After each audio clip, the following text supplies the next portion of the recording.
Thank you. And heading into this Game 7, there are a lot of nervous fans out there hoping the team will not have a repeat of Game 6 with the season on the line. 9 News reporter Rachel Krause joins us live near Ball Arena. We have a Game 7 in town right here, Rachel. Season on the line. Fans have got to be excited and nervous and literally all the feelings tonight.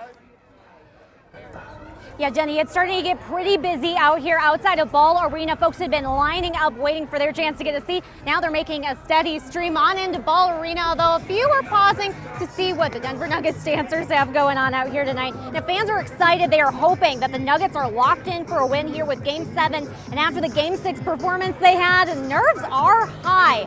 But nobody here is doubting that the Nuggets have the team to beat the Timberwolves. All going to drop 50 points. They're going to win. They're going to win it all. We're going to go to the finals again.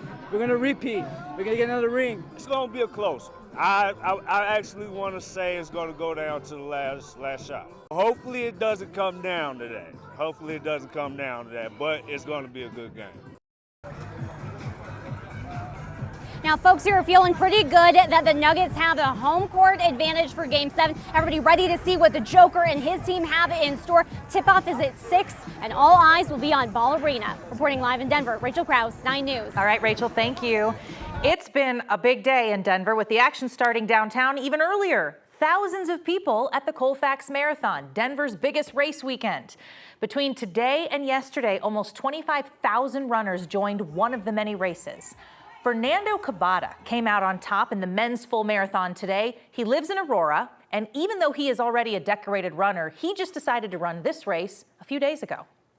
I originally wasn't going to run it. I actually ran a marathon 3 weeks ago in Hamburg, Germany, and I took a break, and I'm getting back into training again, and I said, oh, I want to run the 10-miler. I want to be a part of the action. I want to be a part of Colfax Marathon weekend. They were sold out, and the only thing that wasn't sold out was the marathon, so I said, well, it's a little long, but I think I could do it. These people are cut from a different cloth. I love it. Laurel Kruger broke the record today for the women's overall marathon. She's also a Coloradan. She ran 26.2 miles in 2 hours, 50 minutes, and 54 seconds. I'm telling you, Chris, the folks who just wake up and decide maybe a marathon today, these folks are just next level. I love it. 80% impressive, but there's definitely a 20% that's kind of annoying. That's like, wow. That's like... But how? I mean, how do you just wake up and go like, oh, well, I know. I guess they had the open slot there. So I guess I'll just... But I mean, these guys are also like legit runners too, right? These aren't your average Joes. You were out there this morning too. I was out there, 12 hours ago. I woke up to do the first leg of the 9 News mornings. We did the relay race. We did the relay race, and I did the first 6.5 miles of it. It was a fun time, great atmosphere. The weather was pretty nice for it. I will say, Corey Rose had to do the last 6 miles, and it was pretty toasty for those last 6 miles. So Corey, Brianna, Erica, Jordan, bravo, did a great job with it. Meantime, Eastern Plains, we still do have a severe thunderstorm watch. That goes until 9 p.m. Large hail is going to be our main concern as we head over the next couple of hours, and also some pretty strong winds. We're seeing some of that along a line right in here, parallel to I-76. That line now pushing its way out into Kansas, and still a few lightning strikes for us into the mountains as well. But this is the kind of main focal point of concern out here in the far eastern plains, where Yuma County, as well as east here to Phillips, Sedgwick, as well as south here to Kit Carson County. We're seeing some of those storms. In Denver area, we're mostly on the clear side right now. We've stayed dry all day. We'll stay dry through the rest of the night tonight. Mountains, a few occasional showers and storms, including these out by the flat tops and down through Battlement Mesa. That's where we're going to keep on some of those storms as we head over the next few hours. But for the most part, it'll clear up tonight with the exception of the mountains, and then we'll see some of those shower storms redevelop tomorrow. Now, tomorrow's storms could be really strong, especially east of Denver. That's where we're going to have the best chance or the highest chance at seeing large hail damaging winds and even a few tornadoes possible for us here on the far northeastern plains for tomorrow afternoon and tomorrow night. A bit of an unusual setup for tomorrow night and into Tuesday. Could be dealing with some overnight storms for Monday night and to Tuesday. I'm going to get a bit more detail about what you can expect because we've got some pretty high impact weather ahead for both Monday and Tuesday. Again, details on that coming up in my full forecast in a few minutes. Chris, thank you. Aurora police responded to 3 shootings overnight, and they're still looking for suspects in these cases. The first one happened around 9:30. Somebody shot a man near South Ironton and East Exposition near Expo Park. Police gave the police investigators enough information to find and arrest the suspect at his apartment. They do not know, though, if these two people knew each other. Around 2 in the morning, police say 2 men were arguing in a parking lot off Cimarron Circle near 11th, just east of 225. Both fired shots. One guy was hit in the leg, the other took off. Nobody's in custody. And 15 minutes later, police responded to another shooting on South Salem near East Mississippi, just west of 225. Officers say a man was sitting in his car when another man opened the door, tried to steal the car, and then shot him. Police say the victim should survive. No arrests in that case. If you know anything about these 3 shootings, please call Crime Stoppers.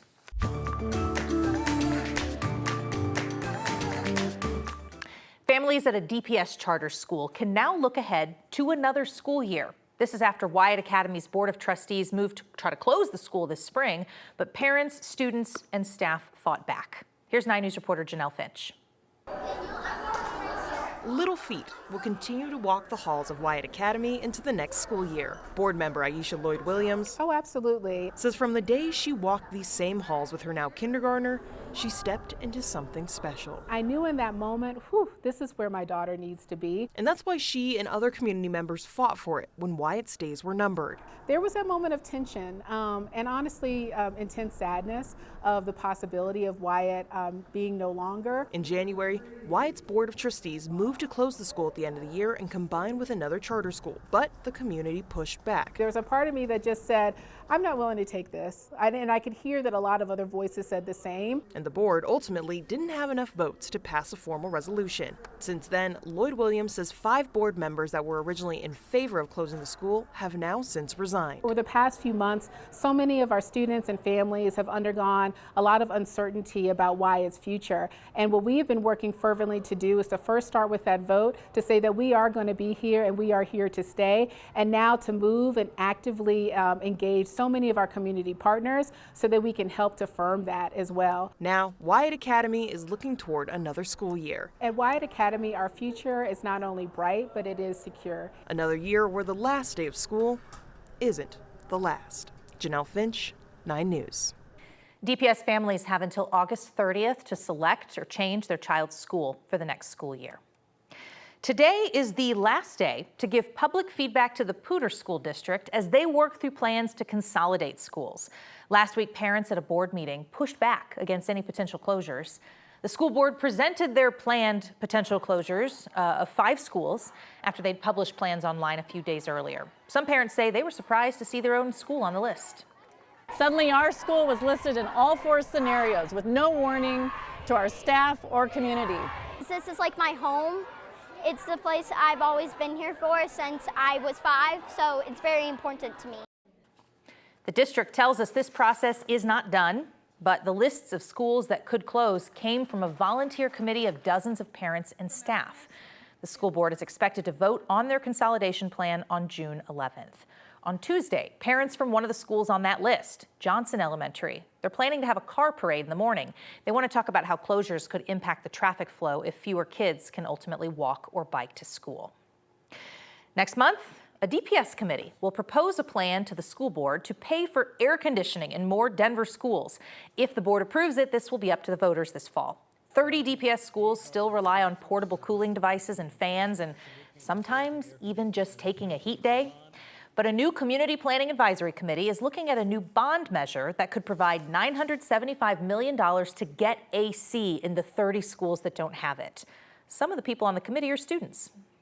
As a student, I am a big part of the district. The district functions for me and a lot of my friends and a lot of other students, and I just really wanted to make sure that I was in the room to really not make those decisions, but really work on the issues that students really care about.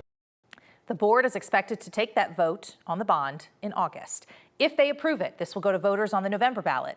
And if voters approve it, DPS says the first round of schools would get their new AC installed next summer.